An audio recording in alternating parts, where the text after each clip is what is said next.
Today, I'm announcing new measures America is taking to implement the G7 Action Plan and strengthen banks across our country.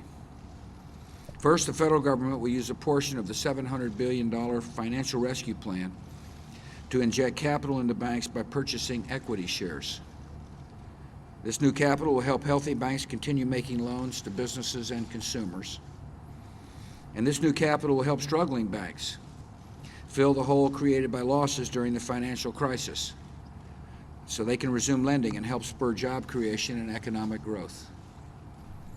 This is an essential short-term measure to ensure the viability of America's banking system.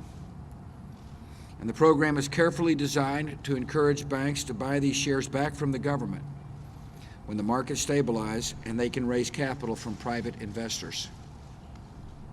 Second, and effective immediately, the FDIC will temporarily guarantee most new debt issued by insured banks.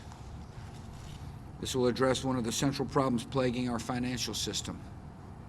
Banks have been unable to borrow money, and that has restricted their ability to lend to consumers and businesses. When money flows more freely between banks, it will make it easier for Americans to borrow for cars and homes and for small businesses to expand.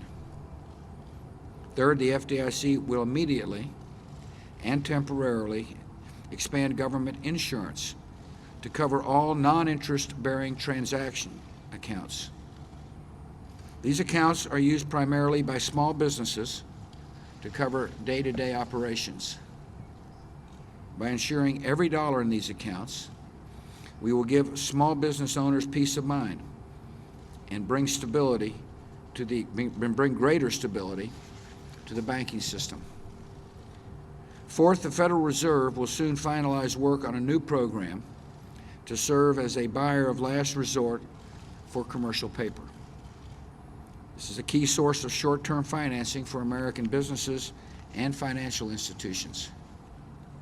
And by unfreezing the market for commercial paper, the Federal Reserve will help American businesses meet payroll and purchase inventory and invest to create jobs. Each of these new programs contains safeguards to protect the taxpayers. Government's role will be limited and temporary. Measures are not intended to take over the free market, but to preserve it.